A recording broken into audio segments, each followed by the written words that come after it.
Shalom Bapak Ibu, jumpa lagi di hari ini kita akan kembali renungkan firman Tuhan, kita berdoa.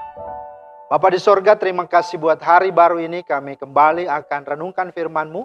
Buka hati kami ya Roh Kudus, pimpin dan terangilah, sehingga kami mengerti dan kami dapat hidupi dalam kesehari-harian kami. Dalam nama Tuhan Yesus kami berdoa, amin. Bapak Ibu, firman Tuhan kita terambil dari Yohanes 21 ayat 5-6.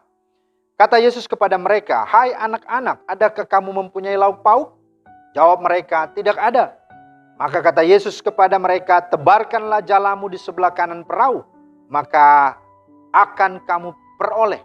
Lalu mereka menebarkannya dan mereka tidak dapat menariknya lagi karena banyaknya ikan.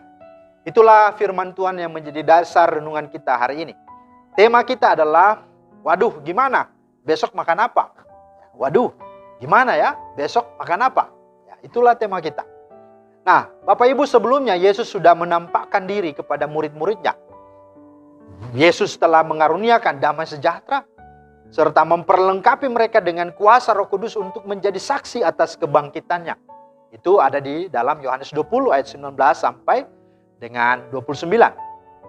Namun mungkin karena Yesus lama tidak kunjung datang, begitu ya, sehingga membuat mereka kehilangan harapan dan pegangan hidup dan mulai berpikir tentang persoalan kebutuhan hidup, persoalan makan minum. Ya, sehingga apa? Mereka lupa terhadap panggilan mereka yang mula-mula, yaitu sebagai penjala manusia, gitu ya.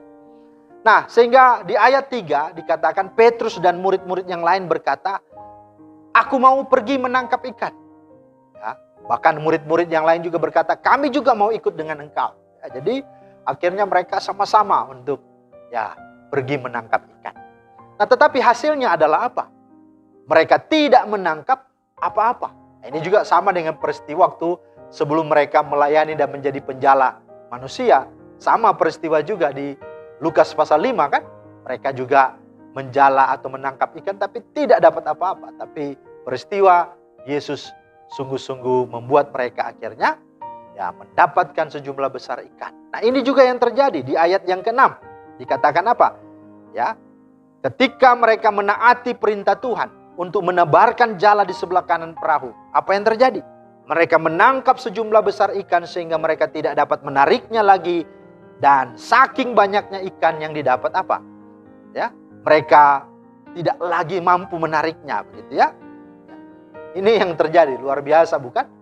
Dari yang tidak menangkap apa-apa, sekarang menangkap ikan dan hampir mereka tidak bisa tarik lagi karena banyaknya ikan itu. Nah, pertanyaannya, apa pelajaran yang kita bisa dapatkan dari firman Tuhan ini?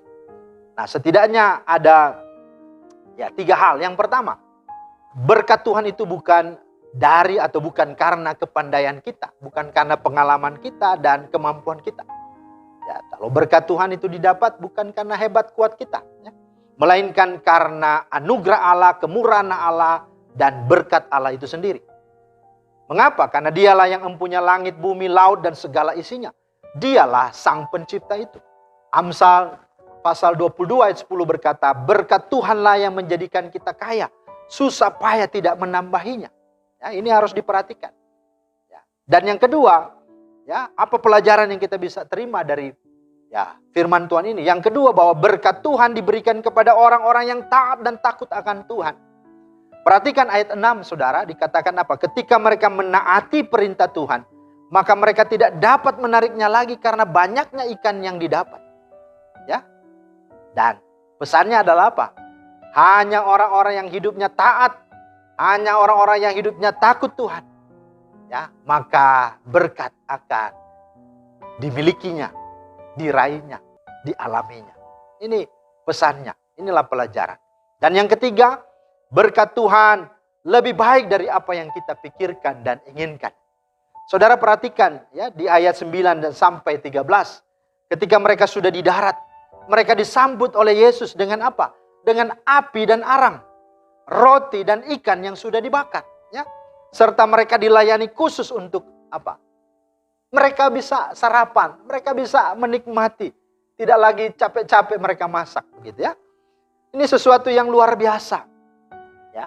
Mereka mencari ikan, tapi Yesus justru datang tinggal siap mereka menikmati, mereka tinggal makan. Dan itulah ya yang menjadi jawaban terhadap kekhawatiran kita terhadap makan minum, kekhawatiran kita terhadap kebutuhan hidup. Maka pesannya adalah yang pertama, janganlah khawatir, janganlah takut akan apa yang kau makan, minum, pakai. Jangan juga kamu khawatir akan hari esok, hari depan. Allah yang sudah bangkit itu, Dialah yang akan bertanggung jawab memelihara hidupmu. Firman Tuhan dalam Matius 6 dikatakan apa? Burung saja Tuhan pelihara, apalagi kita anak-anaknya. Bahkan dikatakan seorang bapak yang jahat saja tahu memberikan yang baik bagi anak-anaknya, apalagi Bapamu yang di sorga. Ya. Roma 8 ayat 32 juga berkata, kalau anaknya saja dia rela serahkan untuk kita, masa dia tidak mengaruniakan segala sesuatu kepada kita? Maka belum cukupkah jaminan ini, dasar ini untuk meyakinkan kita bahwa Tuhan yang akan bertanggung jawab memelihara kebutuhan. Dan pesan yang kedua adalah, mau menjadi apapun, sebagai apapun, apakah profesimu, pekerjaanmu, bahkan pelayananmu, ya, mau jadi seperti apapun nanti kelak, lakukanlah dalam ketaatan serta takut akan Tuhan, sehingga berkat Tuhan akan tercurah bagimu. Pesannya adalah apa? Takutlah Tuhan, taatlah. Engkau sebagai pegawai, sebagai karyawan, sebagai birokrat, sebagai tentara, sebagai apa saja, lakukanlah dalam takut Tuhan, maka berkat Tuhan yang akan menyertaimu. Dan yang ketiga, percayalah bahwa berkat Tuhan pasti lebih baik yang akan Dia sediakannya bagimu. Ya. Karena itu mari jangan lagi berkata, waduh gimana ya besok mau makan apa? Seperti tema kita. Tetapi berkatalah, Tuhan aku percaya Engkau pasti memberkati aku dan keluargaku dan pekerjaanku. Karena itu aku mau setia dan taat untuk hidup, melayanimu, dan melakukan kehendak-Mu. Tuhan memeteraikan firman-Nya dan memberkati kita semua. Amin.